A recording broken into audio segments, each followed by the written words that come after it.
안녕하세요. 항상 사연을 듣기만 하다 이렇게 보내게 될 줄은 몰랐는데 용기 내서 몇 자 적어봅니다. 저는 전주에서 부동산을 하면서 아들을 혼자 키우고 있는 40대 여자예요. 결혼할 때만 해도 이혼하고 이렇게 혼자 애를 키우게 될 거라고는 상상도 못 했는데 살다 보니 이렇게 살아가고 있습니다. 다들 결혼할 때 양가의 축복을 받으면서 결혼하셨나요? 저는 결혼 당시에도 주변에서 심심찮게 반대가 많았고 그 덕에 전쟁터로 나가는 심정으로 결혼을 결심했죠. 반드시 잘 살아서 보란 듯이 살겠다고 다짐했습니다. 하지만 부부 문제가 저 혼자만 이를 악물고 정신 바짝 차린다고 사라지는 문제가 아니라는 걸 너무 긴 시간을 돌아 알게 됐죠. 남자친구는 친구의 소개로 만나 1년 정도 연애를 했는데 만나는 동안 참 다정한 사람이었습니다. 알아갈수록 어른도 공경할 줄 알고 생각도 반듯한 사람이었어요. 한 번은 연애하다 제가 몸이 안 좋아 병원에 같이 간 적이 있었는데 어떤 할머니가 병원을 못 찾아 헤매고 계시더라고요. 할머니, 병원 가시는 것 같은데 병원은 이 건물 4층으로 가시면 있어요. 아유, 내가 눈이 어두워서 몰랐네. 총각, 고마워요. 아닙니다. 저희도 4층으로 올라가는 길인데 저희가 모실게요. 누가 데려갈지 그 여자도 참 복받았네 그려. 남자친구는 병원을 찾아 헤매는 할머니의 걸음에 맞춰서 오느라 늦었던 거였어요. 지나칠 수도 있는데 할머니를 살뜰히 챙기며 온 모습을 상상하니 흐뭇했습니다. 그래서 전 큰 소리로 인사하며 갔죠. 그날 같이 저녁을 먹으면서 이런 사람이랑 결혼하면 참 좋겠다고 생각했어요. 홍기도 꽉 찬 나이에 연애가 길어지니 저희는 자연스레 결혼을 약속했죠. 그런데 문제가 생기기 시작했습니다. 어떤 이유인지 몰라도 상견례 날짜를 차일피일 미루는 거예요. 부모님도 언제 보여줄 거냐며 성하셨고 더 이상 참을 수 없었던 저는 남자친구에게 할 거면 하고 말 거면 말한 식으로 화를 내기 시작했죠. 나랑 결혼하기 싫으면 지금 말해. 상견례 이야기만 나오면 왜 자꾸 말을 돌리는 거야? 그런 게 아니고 지금 우리 집안이 어려워서 그래. 아버지도 그렇고. 어떤 문제인지 나한테 정확히 말해줘야 나도 우리 부모님께 말을 하지. 그게 우리 부모님 얼마 전에 이혼했어. 갑자기? 별다른 얘기 없었잖아. 좀 그럴 만한 일이 있었어. 그래서 상견례는 우리 아버지만 오실 것 같아. 그래도 아들 결혼식인데 어머님도 보고 싶지 않을까? 부모님 문제인데 내가 감나라 배나라 할 수도 없고 워낙 완강하셔서 아버지만 모셔야 될 것 같아. 남자친구의 말에 적잖이 당황했던 이유는 그동안 한 번도 잡음 없던 집안에 무슨 일인가 했어요. 아들 결혼이 코앞인데 이혼을 할 정도로 큰 문제가 있는 건 아닌가 걱정도 많았죠. 하지만 정말 큰 문제였다면 저한테 숨길 사람이 아니라고 믿었고 더 이상 캐묻지 않았어요. 그럼 아버님만 모시고 해야지 뭐. 자기는 괜찮아? 그래도 엄마잖아. 어쩔 수 없지. 싫다고 하시는데 억지로 모셔오실 수도 없고. 으이그, 우리 부모님한텐 내가 잘 말씀드릴게. 이해해줘서 고마워. 내가 살면서 진짜 잘해줄게. 앞으로는 이런 일 생기면 꼭 나한테 먼저 상의해. 결혼하는 사이에 숨겨봤자 뭐해. 알았어. 앞으로는 하나도 안 숨길게. 이혼하시는 마당에 하하호호 웃으며 상견례를 하기 싫다고 하는데 어쩌겠나 싶었고 큰 문제가 아니라고 생각했어요. 저는 부모님께 상황을 전화로 설명했습니다. 그러자 어머니는 걱정스러운 목소리로 말했어요. 아들 결혼 앞두고 이혼을 왜 해? 급하게 할 정도로 문제 있는 거 아니야? 잘 알아본 거야? 그런 걸 어떻게 물어봐. 안 그래도 속상할 텐데. 그리고 부부 문제를 자식이라고 어떻게 그렇게 잘 알겠어. 그래도 좀 물어보지 그랬어. 난 영 찜찜한데. 괜찮아, 엄마. 내가 그 사람 잘 알아. 큰 문제였으면 말했을 사람이야. 그래, 내가 말해봐야 뭐 달라지겠니? 그래서 주말에 올라가면 되는 거니?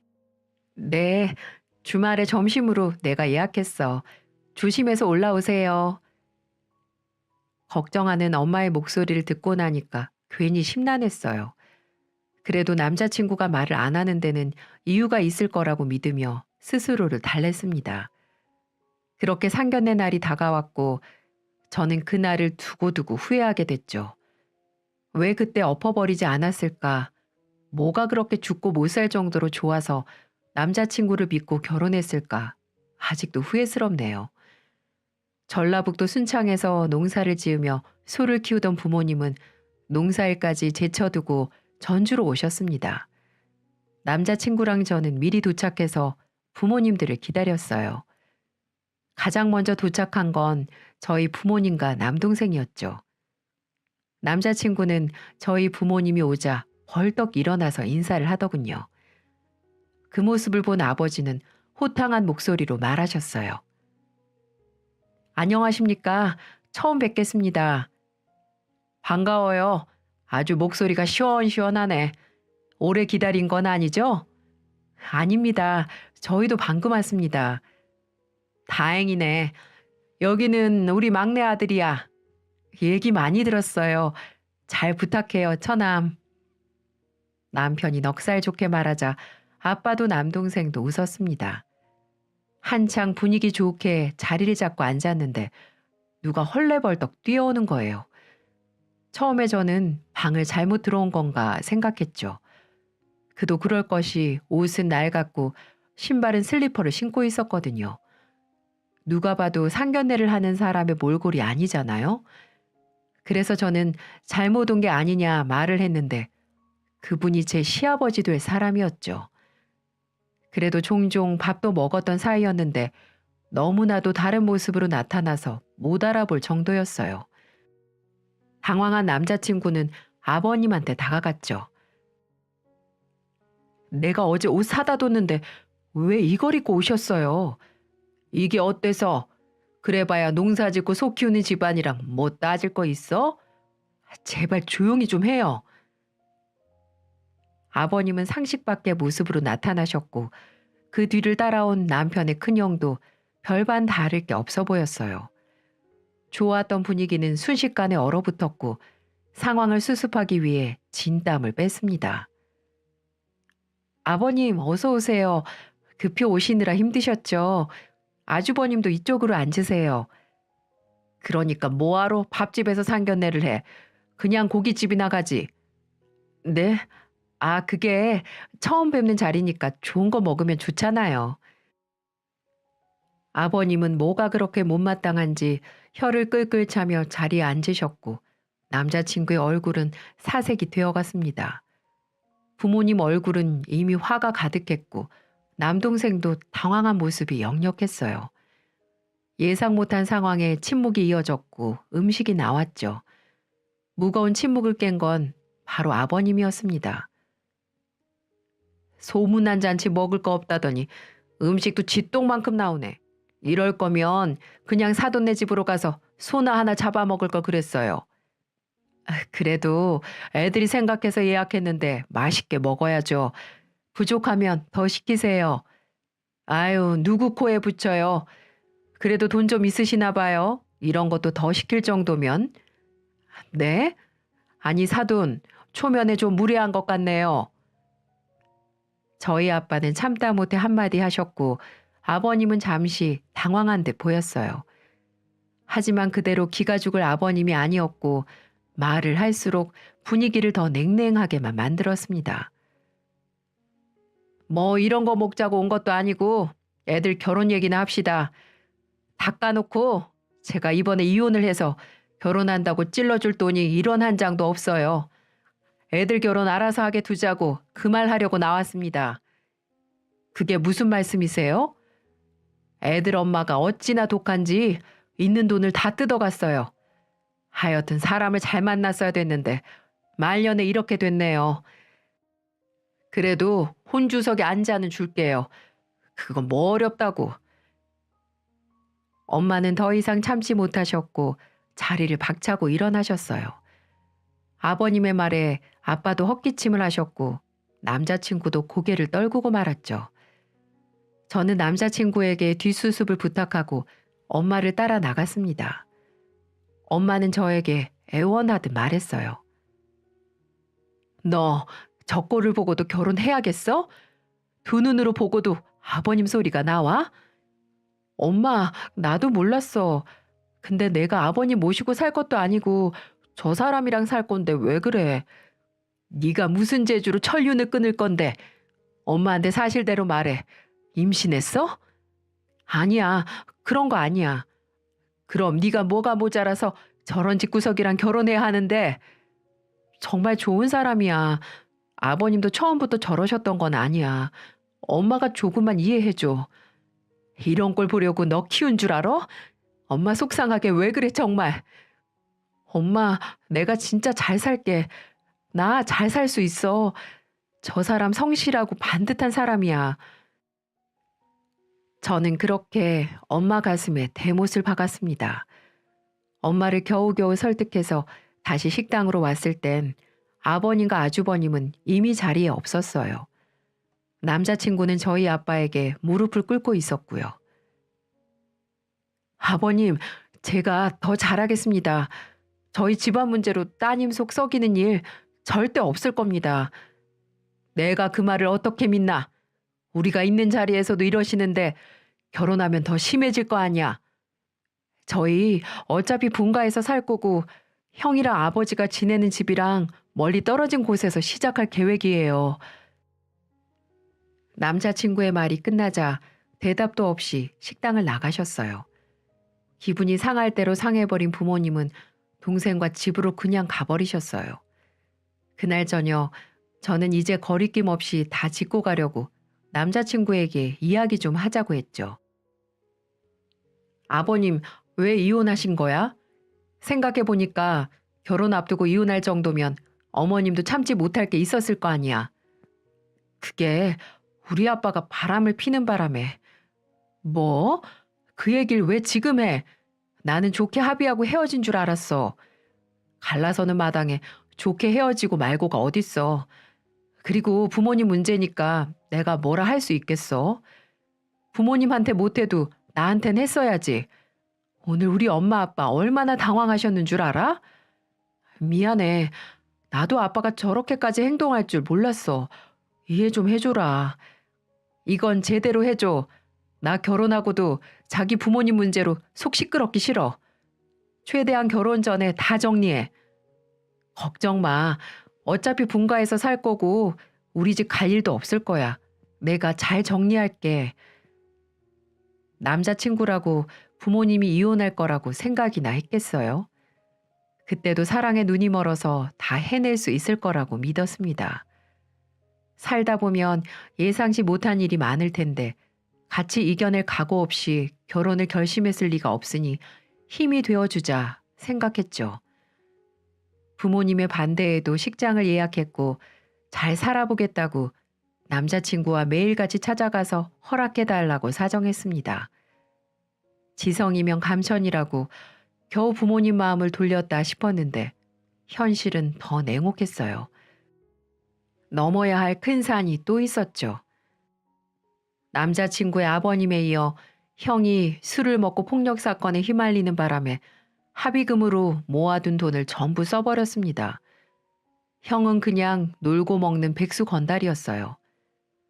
알수록 기막힌 상황뿐이었는데 저는 그때 객기였는지 아니면 정말 뭐라도 시인 건지 부모님께는 아주버님의 일을 비밀로 하고 집 문제로 돈까지 빌렸습니다. 누구 하나 죽어야 끝날 문제였는데 전 이번만 잘 넘기면 될 거라 생각하고 염치도 없이 아빠에게 5천만 원을 받아 신혼집을 구했어요. 집 계약을 끝내고 아빠한테 전화를 걸었는데 아빠는 힘없는 목소리로 말하셨죠. 아빠, 죄송해요. 그리고 감사해요. 너만 잘 살면 돼. 네가 좋다니까 아빠는 그냥 믿어주는 거야. 정말 잘 살게요. 아빠와 전화를 끊고 알 수 없는 눈물이 흘렀어요. 아마 전 내심 뭔가 잘못됐다는 걸 알면서도 차마 다 엎어버릴 용기가 없었습니다. 그때는 정말 하나의 고비라고만 생각할 수밖에 없었죠. 여차저차 우여곡절 끝에 결혼식 당일이 됐고 그날은 그래도 아버님도 아주버님도 말끔히 차려입고 나왔더라고요. 그런데 아주버님은 축의금도 없이 와서 밥은 제일 많이 처먹고 갔습니다. 뱃속에 거지가 들어앉았는지 식이 끝나고 인사를 하러 가보니 그때까지도 개걸스럽게 먹고 있더군요. 그때 뒤통수라도 한 대 쳐줬어야 했는데 지금 생각하니 아쉽기만 합니다. 그렇게 저희의 파란만장 결혼식이 끝나고 어느덧 결혼 7년차 부부가 됐어요. 힘들게 큰 소리 떵떵 치고 결혼했으면 잘 살았어야 했는데 전 이혼까지 하고 사형까지 쓸 정도로 크고 작은 일들이 끊이질 않았습니다. 여기까지만 들어도 시댁의 싹수가 노랗지 않나요? 이런 생각도 지금에서야 들 정도로 그때는 제가 뭐에 홀렸던 것 같습니다. 여전히 아버님과 아주버님은 정신 못 차리고 살았어요. 옛날이나 지금이나 똑같습니다. 사람 참 쉽게 안 변하네요. 다행히도 남편은 아버님과는 다르게 가정적이었고 형이랑은 다르게 성실했죠. 그래도 그 아빠의 그 아들이라는 말에 걱정도 했지만 바람피고 쫓겨난 건 아주버님이었습니다. 아주버님은 그러면 어디로 가셨어? 살던 집에서 완전히 나오신 거야? 그런가 봐. 형수님이 다시는 나타나지 말라고 했대. 애도 안 보여주는 것 같더라. 그치. 애 보여주기 싫지. 형님이 고생 많았겠다. 지금 어디 고시원에 사나 봐. 돈이라도 좀 보내줘야 하나. 당신 절대 돈 보내주지 마. 아주버님 여태 취업도 제대로 못 해봤잖아. 힘들면 나가서 벌겠지. 그래도 어떻게 모른 척해. 절대 도와주지 말고 도와줄 거면 일자리를 알아봐줘. 우리도 애 키워야 되는데 한 번 도와주면 끝도 없어. 그 와중에 자기 형이라고 도와주려고 하는데 솔직히 아주버님은 제대로 돈 한 번 벌어본 적이 없었어요. 맨날 일을 못할 이유만 100만 가지가 넘었죠. 추워서 일하기 싫고 더워서 일하기 싫은 사람 본 적 있나요? 우리 아주버님은 천생이 배짱이 팔자였고 우리 남편은 그런 아주버님을 신경 쓸 여유도 없으면서 도와주려고 하는 거예요. 그래서 딱 잘라서 안 된다고 했죠. 사실 줄 수야 있지만 아주버님 성격에 한 번이 어렵지 낯짝이 두꺼워서 돈 맡겨놓은 사람처럼 행동할 게 뻔했어요. 아주버님 일이 넘어갔다 싶으면 또 아버님이 사고를 치셨죠. 둘이 짝이라도 하듯 번갈아 가면서 말이죠. 개가 똥을 끊지 아버님의 계집질은 날이 갈수록 노골적으로 변해갔습니다. 결혼 생활 동안 아버님의 여자는 많이 바뀌었는데 어머님이라 부를 만한 사람은 없었어요. 이런 말도 참 웃기죠. 어머님이 새로 생긴 것도 아니고 그럴 만한 사람이 없었다니 얼마나 많은 여자들이 스쳐갔겠어요. 그렇게 여자가 끊이지 않던 아버님이 암에 걸려 쓰러질 땐 혼자였습니다. 기가 막히죠. 혼자 사는 아버님이 암까지 걸렸으니 집을 들여다보긴 해야겠어서 가보니까 가관이었어요. 여기서 그동안 어떻게 살았나 싶을 만큼 허름했죠. 아버님, 좀 괜찮으세요? 죽이라도 좀 드셔야죠. 너는 이런 집에서 밥이 넘어갈 것 같니? 답답하고 좁아서 속이 터지겠는데. 그래도 뭘 좀 드셔야죠. 됐다. 나 큰애 아파트라도 가서 살아야겠어. 혼자서는 도저히 힘도 없고 사는 것 같지도 않아. 아버님, 저희도 방 없어요. 제가 남편이랑 잘 얘기해 볼게요. 너 웃긴다. 시애비가 아프니까 꼴도 보기 싫어서 그러냐? 무슨 그런 말을 하세요.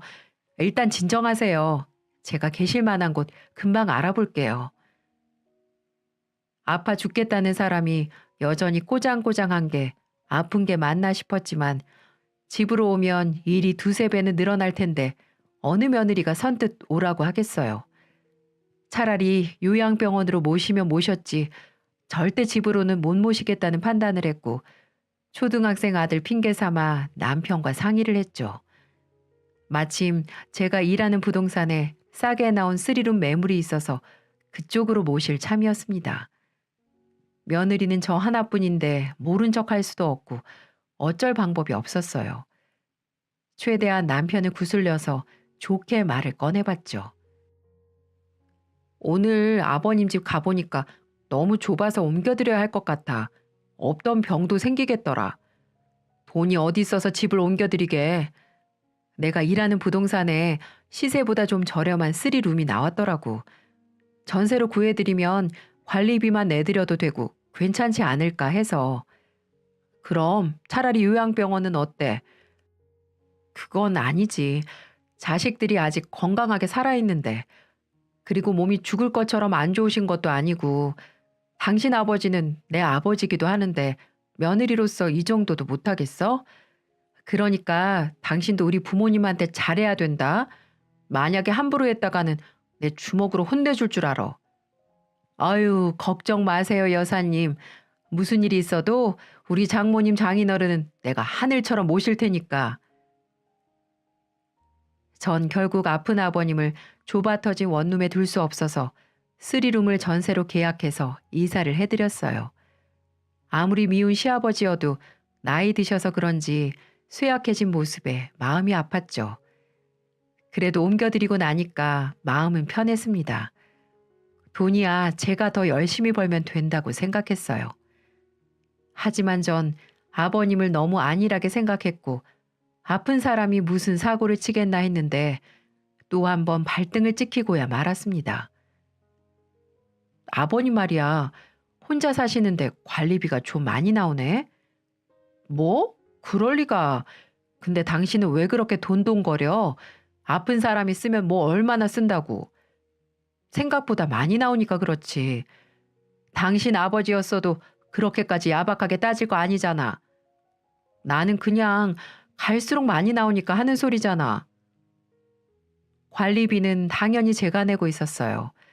그런데 어느 날부턴가 아무리 생각해도 혼자 쓰는 관리비 치고는 너무 많이 나온다 싶었습니다. 몇 달째 관리비가 많이 나오길래 가봐야겠다 싶어서 집으로 가봤죠. 군뱅이도 구르는 재주가 있다던데 왜 저희 아버님은 아무것도 없으면서 여자 꿰는 재주만 있을까요? 집을 가보니 아주 살림을 차렸더군요. 베란다를 보니 여자 속옷도 널려 있었습니다. 집안 곳곳은 난장판이었고 참을 수 없는 분노가 치밀어 올라 아버님 방으로 향했죠. 그런데 세상에 아버님은 웬 낯선 여자와 애정행각을 하고 있었고 기가 막히는 상황에 들고 있던 가방마저 떨어뜨렸습니다. 낯선 여자는 저를 보고 놀라서 소리를 질렀어요. 넌 놓고도 몰라? 시애비 방문을 누가 그렇게 열어? 아버님, 지금 뭐 하시는 거예요? 네가 자주 와서 밥을 해주는 것도 아니고 그럴 수 있지 뭐. 신경 꺼라. 정말 너무하시네요. 저 아버님 살림 차리라고 집 해드린 거 아니고 건강해지라고 해드린 거예요. 이깟 전셋집 가지고 생색은 모른 척 해라. 시애비 일에 끼어들어서 분란 만들지 말고. 숟가락들 힘만 있다면 뭐든 한다더니 참 쓸데없는 쪽으로 애쓴다고 싶더군요. 대체 무능력한 아버님한테 왜 여자가 끊이지 않을까 생각해봤지만 뭐 저도 이 집 구석 보고도 결혼을 했는데 누굴 욕하겠나 싶어서 말았습니다. 더 이상 싸우고 싶지 않아서 보고도 못 본 척 했어요. 하지만 이 일은 저희를 이혼까지 몰아갔습니다. 무엇보다 바보처럼 믿음만으로 결혼했던 제가 이혼을 결심할 정도로 충격적인 일이었어요. 그날 이후로 남편의 행동이 바뀌기 시작했어요. 달력을 보니 아빠 생신이 다가오고 있어서 남편에게 주말에 시간 비우라고 말을 했는데 안 간다는 겁니다. 못 가는 게 아니고 안 간다는 말에 무슨 큰일이라도 있냐고 물었더니 글쎄, 요새 너도 나도 주식하는데 나도 주식 공부 좀 하려고. 뭐? 그거 주말에 하루 더 한다고 떼돈 버는 것도 아닌데 사위 노릇은 해야지. 참나, 우리 집 가는 건 그렇게 싫어하면서 소똥 냄새 나는 시골은 문턱이 닳도록 가네. 문턱이 달아? 몇 번이나 갔다고 그런 소리를 해. 뭐 금송아지라도 있나? 아무튼 난 안 갈 거야. 당신 혼자 가. 그리고 이따 우리 회사 직원 올 거야. 밥이나 좀 해도. 무슨 이 저녁에 직원이 와. 당신 진짜 너무한 거 아니야? 지금 돈도 제대로 못 벌면서 이까지 달고 온다고 무시해? 두고 봐. 떼돈 벌어서 찍소리도 못하게 할 테니까. 그래, 어디 벌어나 봐. 떼돈 버는 건 뭐 쉽냐? 남편은 제 말을 듣지도 않고 안방문을 닫고 들어갔습니다. 저녁을 먹고 아들을 재우고 거실에 있는데 남편과 같이 일하는 캐피탈 채권팀의 남자 하나가 찾아왔더라고요. 다급하게 온 사람처럼 정신이 하나도 없어 보였어요. 이 밤에 저렇게 헐레벌떡 온 걸 보면 진짜 떼돈이라도 벌만한 일인가 했습니다. 그런데 제 예상과는 전혀 다른 대박을 터뜨리려고 온 거였어요. 안녕하세요. 이 시간에 웬일이세요? 아, 네. 제가 시간이 늦긴 했지만 할 말이 있어서요. 둘이서 얘기 좀 할게요. 그래요. 떼돈을 벌겠다던데 잘 좀 얘기해서 돈 좀 벌어주세요. 남자 직원은 멋쩍게 웃으며 남편이 있는 방으로 갔죠. 그래도 손님이 왔는데 과일 하나 안 주면 또 치사하다 할 것 같아서 대충 있는 걸 꺼내서 방으로 갔습니다. 그런데 둘이 언성을 높이면서 싸우는 게 아니겠어요? 그래서 조용히 귀에 대고 엿들어봤죠.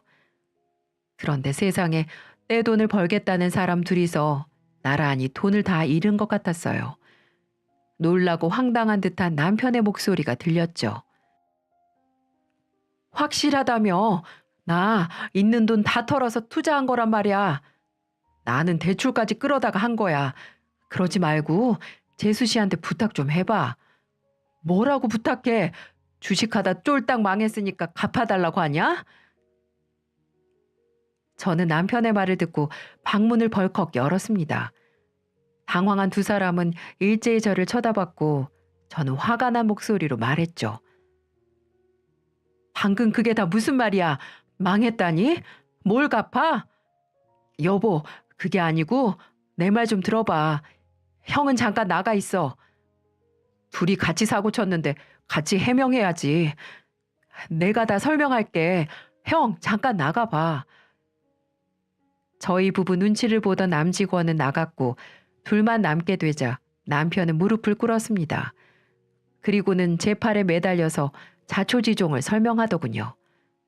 집에 온 남직원이 확실한 정보라며 알려줬고 대충 알아보고 확실한 정보 같아서 퇴직금까지 털어서 투자했다는 말이었어요. 진짜 미쳤구나. 나 화병 나서 죽는 꼴 보려고 그러는 거야? 당신이 우리 집 무시하니까 빨리 돈 벌려고 그랬어. 나도 이렇게 될 줄을 몰랐다고.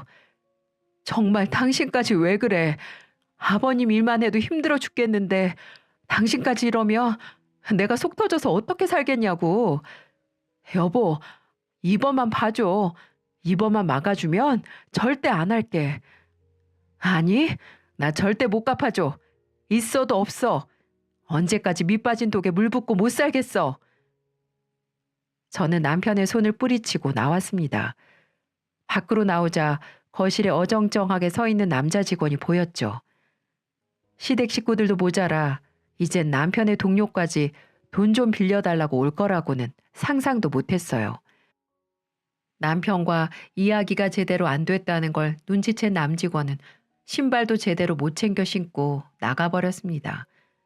그야말로 집안을 쑥대밭으로 만들어 놓고 튄 거예요. 현관문이 열렸다가 닫히는 소리를 들은 남편이 나왔고 전 남편에게 선전포고하듯이 말했습니다. 아버님 전셋집도 뺄 거야. 더 이상은 이렇게 못 살겠어. 제 말을 들은 남편은 애걸복걸했지만 다음 날 저는 바로 집을 내놨어요. 제가 집을 내놓던 날 남편은 외박을 했습니다. 이젠 정말 막 나가는구나 싶어서 전화도 안 했죠. 사실 이때부터 조금씩 이혼을 생각했던 것 같아요. 천륜을 못 끊으면 이혼이라도 불사하려고 했죠. 그렇다고 외박까지 할 줄은 몰랐는데 기가 막혔습니다. 그래도 믿고 산 세월이 있는데 믿을 수 없었어요. 친정에는 자세히 말도 못하고 아빠 생일이 다가왔습니다. 저는 아들만 데리고 친정에 있는 부모님을 뵈러 내려갔죠. 그런데 제가 시댁일로 정신없던 사이 아빠 치아가 다 빠져 있는 거예요. 아빠는 경운기에서 내려오다 넘어졌다는 말만 할 뿐이었죠. 평생 경운기 타다 떨어진 적 없는데 갑자기 왜 다쳐? 니네 아빠가 만년 청춘도 아니고 무릎 관절이 아파서 그랬어. 그래도 그렇지. 그럼 나한테 말을 했어야지. 전주에 있는 사람한테 전화해서 뭐하게. 그리고 밥 먹는데 아무 문제 없으면 됐지. 아빠, 내가 해줄게. 제발 병원 가자.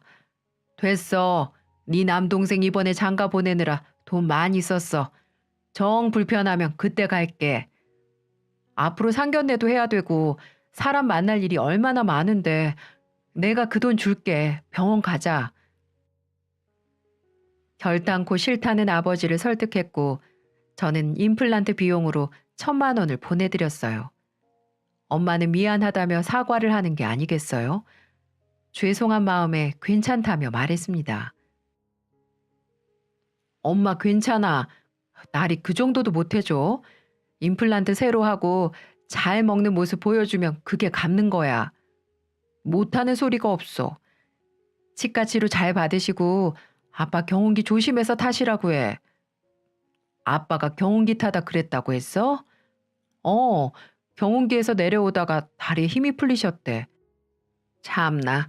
그래, 알았어. 내가 아빠 잘 챙길게. 너는 니네 집이나 신경 써. 알았어. 병원 다녀오면 전화해줘. 다시 집으로 돌아가기 전에 엄마에게 돈을 드렸고 엄마는 고맙다고 했지만 어딘가 석연찮아 보이셨어요. 아빠가 다쳐서 많이 속상해서 그렇겠구나 싶었죠. 무거운 마음으로 집을 왔는데 이 인간은 어디서 죽기로 한 건지 코빼기도 안 보였습니다. 하도 사고만 쳐서 조용하니까 불안해져서 전화를 했더니 전화도 안 받더군요. 대체 왜 그렇게 속을 썩이는 건지 그냥 성실했던 남편이 무슨 바람이 불어서 주식에 손을 댔나 싶었죠. 안 그래도 심란한데 아버님한테 전화가 왔더라고요. 네가 시애비를 무시해도 유분수지? 집까지 빼더니 생활비도 안 보내? 아버님이야말로 하나뿐인 손주 용돈 한 번 준 적 있으세요?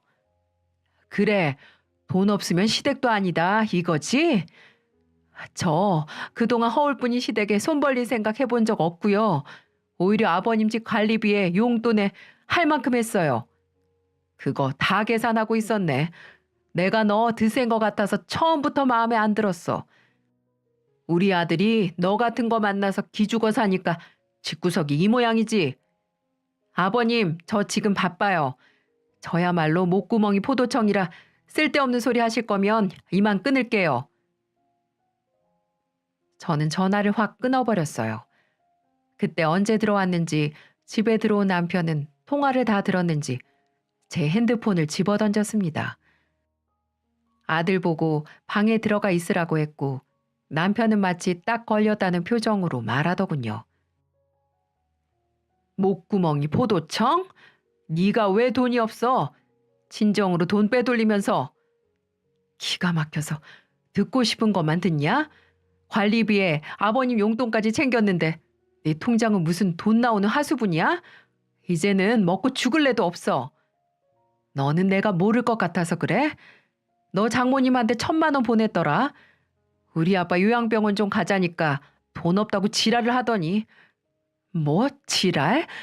내가 전세집 구해드리면서 치료 잘 받으시라고 용돈까지 드렸어. 근데 내가 번 내 돈으로 우리 아빠 못 도와줄 건 뭔데? 그래, 아주 마음대로 해보자. 내가 너 두고 볼 거야. 남편은 들어오자마자 신경질적인 말만 하고는 또 나가버렸어요. 뛰쳐나가는 뒷모습을 보면서 제발 나가는 길에 차에 치여서 죽었으면 했습니다. 그때는 정말 누구 하나 죽어야 문제가 끝날 것 같았거든요. 하지만 죽어야 될 인간은 엉뚱한 곳까지 가서 사고를 제대로 치고 있었습니다. 놀랬을 아들을 달래주고 집안일을 하는데 엄마한테 전화가 왔죠. 주말인데 벌써 병원을 예약이라도 했나 싶었는데 엄마는 다급한 목소리로 말을 하는 거예요. 너 혹시 우리 준 돈 네 남편 돈이야? 그게 무슨 소리예요? 내 돈이지. 그 사람이 돈이 어딨다고. 지금 우리 집에 와서 대출 계약서, 차용증 쓰라고 네 아빠 앉혀놓고 못하는 소리가 없어. 아니 그 인간이 거기까지 갔어? 내가 너 속상할까 봐 말 안 하려고 했는데 네 아빠 경운기 타다가 다친 거 아니야. 네 남편이 어느 날 술을 잔뜩 먹고 와서는 왜 자기 집 돈 야금야금 빼돌리냐고 주먹 휘둘러서 그런 거야. 엄마, 그게 무슨 소리야? 너 걱정한다고 네 아빠가 절대 말하지 말라고 해서 우리가 참고 있었어. 근데 정말 너무한 거 아니니? 소 2마리 담보로 잡겠다고 하는데 내가 기가 막혀서 진짜. 엄마, 일단 끊어봐. 내가 지금 집으로 갈게. 그 인간 거기 꽉 잡아도.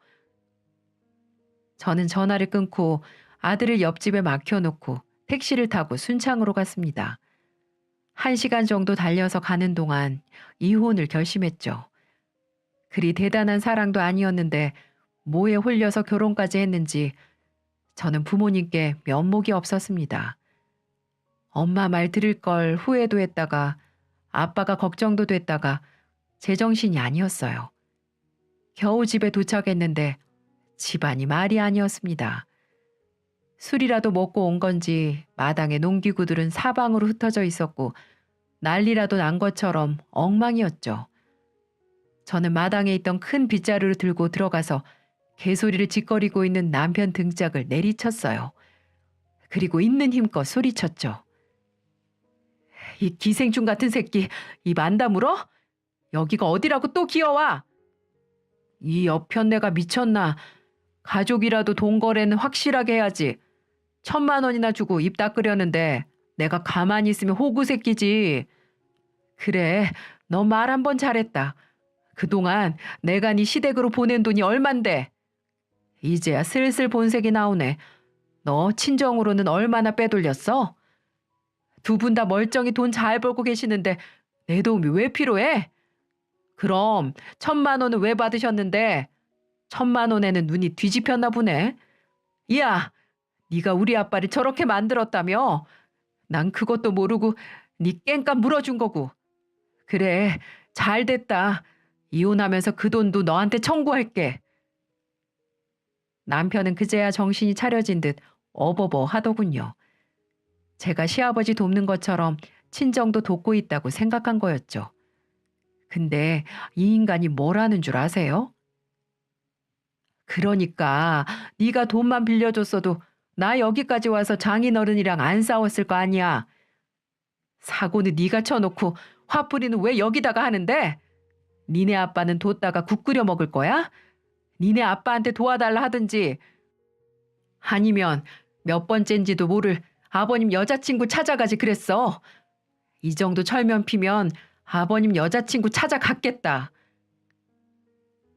전 들고 있던 빗자루로 계속 남편을 후려쳤고 이 집에서 나가라며 마당까지 쫓아내려 했습니다. 내가 널 믿고 살았던 세월이 아깝다. 남은 세월이라도 제대로 살려면 너부터 끊어야겠어. 누가 대출 캐피탈 채권팀 직원 아니라고 할까봐 고객도 모자라서 네 장인어른한테 돈을 청구하냐? 그렇게 하는 놈은 너밖에 없을 거다. 이 쓰레기 같은 놈아. 전 그렇게 말하며 빗자루를 보기 좋게 던졌는데도 다시 집 안으로 들어오려는 거예요. 그때 저희 아빠는 멋지게 발로 거지만도 못한 놈 가슴팍을 손으로 밀쳤습니다. 그리고는 말씀하셨죠. 우리 딸이 너 좋다니까 꾸역꾸역 참았는데 이제는 안 참아도 되겠네. 우리 딸이 똑똑해서 판단력 하나는 좋아. 아버님, 잘못했어요. 제가 잘 살아보려고 하다가 그랬어요. 한 번만, 제발 한 번만 봐주세요. 누가 못 살게 했다고 이래? 2번 잘 살려고 했다가는 아들놈도 잡을 놈이네, 이거. 약이라도 뿌리기 전에 썩 안 꺼져? 아빠는 말이 끝나기 무섭게 말통으로 된 제초제통을 집어드셨고 깜짝 놀란 남편은 그대로 줄행랑을 쳤습니다. 그 모습이 얼마나 얍삽빠른 쥐새끼처럼 빠르던지 놀래서 도망가는 모습을 보고 내가 저런 인간과 한 입을 덮고 살았나 후회가 되는 순간이었네요. 그 후 저는 그 인간이 이혼을 절대 안 된다면서 고집을 부리는 바람에 이혼 소송을 해야만 했고 제가 원하는 대로 판결을 받을 수 있었습니다. 이혼이 확정된 후 저를 돈줄로 생각했던 시아버지는 저를 찾아와서 염치 없이 빌었지만 전 과감하게 내 눈앞에서 사라지라고 말을 했습니다. 남편은 퇴직금까지 잃었으니 그야말로 길거리에 나앉는 거지 신세였어요. 남자 둘이 뭘 못하겠어요. 숟가락들 힘만 있으면 계집질도 하는데 막노동 거뜬하겠죠. 그런데 그 이후에도 정신을 못 차렸는지 애를 봐서라도 돈 좀 빌려달라는 전화는 한동안 쉴 새 없이 하는 게 아니겠어요? 머릿속에 나사 하나 빠진 듯 했습니다. 우리 같이 살았던 정이 있는데 나 돈 좀 빌려줘. 지금 집에서도 쫓겨나게 생겼어. 살았던 정은 개뿔. 난 같이 살았던 분노밖에 안 남았다. 한 번만 더 전화하면 신고할 테니까 끊어. 저는 이렇게 말하며 한 번만 더 손을 빌리면 자식 새끼도 평생 못 볼 줄 알라면서 얼음장을 놓았습니다. 옛말에 자식 둔 부모 근심 놓을 날 없다는 말이 있는데 저희 부모님은 이제 저를 보면 한시름 덜었다며 좋아하십니다. 최근에 들리는 소식으로는 전 남편은 시아버지와 둘이 월세 40짜리 투룸에서 사는 것 같았어요. 그 나이에 제대로 된 집 하나 없이 나중에 정말 어떻게 살려나 모르겠습니다. 하지만 이제 제 손을 떠났고 그 인간한테 받을 거라고는 양육비뿐이었죠. 없어도 사는 돈 몇 푼이지만 전 그동안 제가 받았던 서름을 생각해서라도 악착같이 받아내고 있습니다.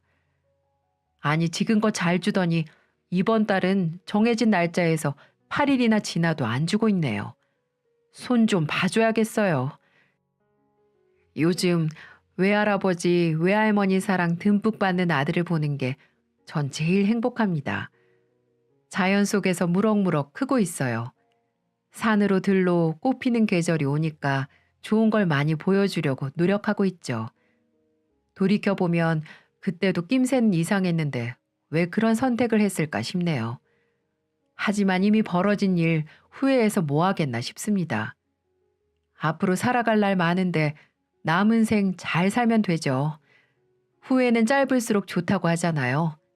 이렇게 좋은 날 과거는 뒤로 하고 현재와 미래만 생각하면서 살기로 했습니다. 이혼을 하고도 희망이 생기는 걸 보면 그동안 제가 시궁창 속에 살았네요. 이 사연을 들으시는 분들은 부디 좋은 곳에서 좋은 일만 생기길 바랄게요. 그리고 전 남편에게 한마디 남기고 마치도록 하겠습니다. 전 남편 찌질이 모지라. 넌 네 마누라를 잃은 걸 평생 후회할 줄 알아. 그리고 아무리 힘들더라도 양육비 한 달이라도 늦으면 대한민국 이혼녀 대표에서 지옥행 열차로 확 보내버릴 거니까 명심해. 제 긴 사연 들어주셔서 감사합니다. 모두들 이 봄날 좋은 사람들과 행복하세요. 감사합니다.